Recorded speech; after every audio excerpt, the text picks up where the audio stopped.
Okay guys, I'm gonna go ahead and finish up the rest of this lesson in this third part. So in the last video you should already have these notes. So let's make sure we write a little bit more smaller for part C. So let me do gray. I want to find the derivative. This is u, this is v, because cosine x times sine y is a product.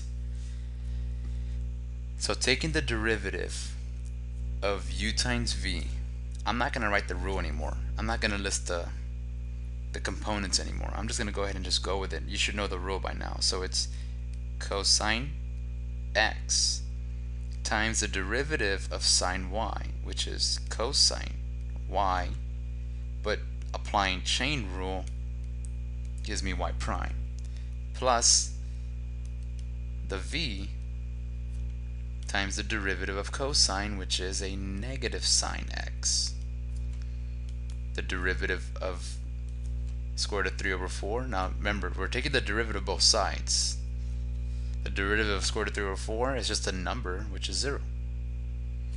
Let's write this more neater. So it's y prime cosine x cosine y minus, because I have a positive and a negative, so that is minus sine y sine x.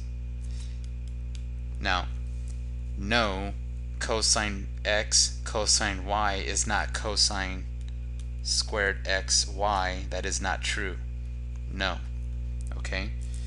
You cannot combine two angles that have, you cannot combine two trig functions that have different angles. Okay? You can't do that. So what we will do is we will add sine y sine x, because there's no y prime associated with that term. So let's move it over here. Y prime. I'm gonna put this in parentheses so we can see a lot better. And pretty soon you guys will be able to do the multi-steps in your head. So I'm gonna go ahead and do this. So sine x. Okay. Divide, and just to get this in order, I'm gonna go ahead and do cosine y cosine x. These both still cancel. The reason why is because I'm going to show you guys something that's going to happen right now. Cosine y over cosine x. And there's my answer. That could be your answer, but if you don't see this as an answer choice in your multiple choice portion of the exam, then you guys have to figure out, you guys have to know your trig identities. Sine over cosines are the same thing as tangents. So sine y over cosine y is tangent y. Sine x over cosine x is tangent x. And that is my dy dx for part C. Last problem. In this last problem, okay, so notice we have e to the y. Remember that the derivative of e to the u is just e to the u times u prime. You just keep the e to the u and you take the derivative of whatever the exponent is and you multiply it to the side, and that's it.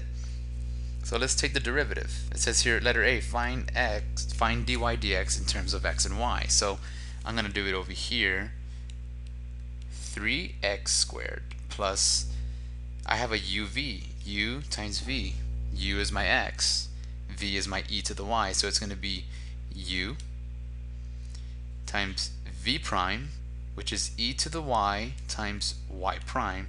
I'm just following this rule right here, plus v times u prime, which is 1, minus 5y to the fourth, and then chain rule, dy dx is equal to 0, because the derivative of 2 is 0. We're taking the derivative of every term, so that's why 2 becomes 0. So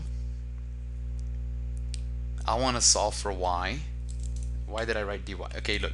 So dy dx is the same thing as y prime. So how many terms do I have associated with y prime? This one and that one.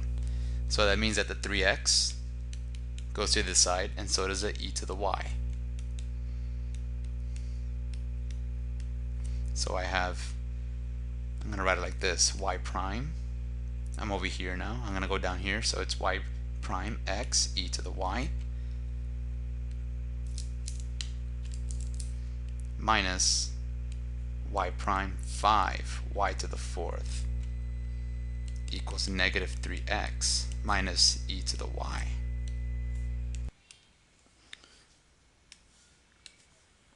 Y prime is in common here, so I can factor it out.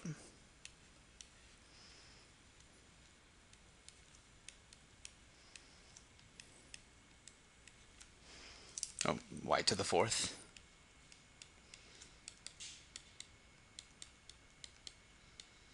And then I can divide everything by x e to the y.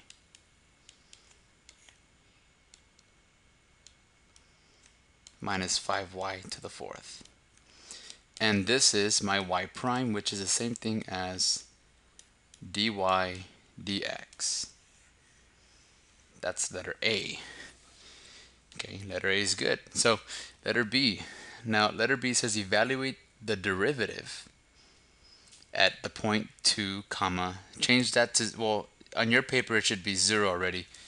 So I changed that to 0 because when I worked it out before, it was just too big of a number. So change that to 0 and you'll see why I made it 0 later on. So we want to evaluate the derivative at 0.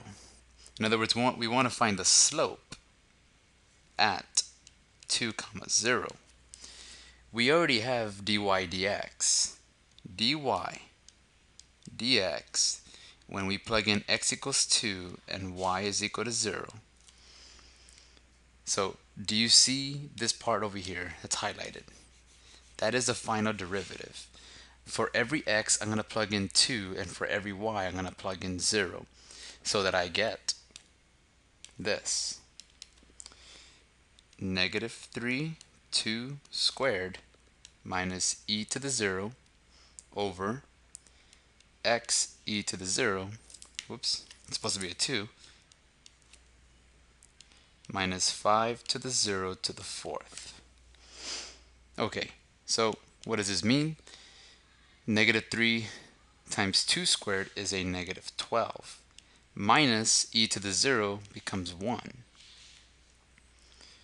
2 times e to the 0 is the same thing as 2 minus 0, so this is negative 13 over 2, and that is my m at the point 2, 0. That's letter B. Finally, letter C. I know this looks very messy, so this is going to be B, and here is C. Letter C says find the equation of the tangent line at the point 2 comma 0. Well, we already have the slope at 2, 0. And we have the point 2, 0, so that means all we have to do is convert it into a point slope form. So it's going to be y minus 0 is equal to negative 13 over 2, x minus 2, and that's it. If it was a free response problem, it would not require any more simplification than that. And you're done. So be on the lookout for the next video on implicit differentiation day 2.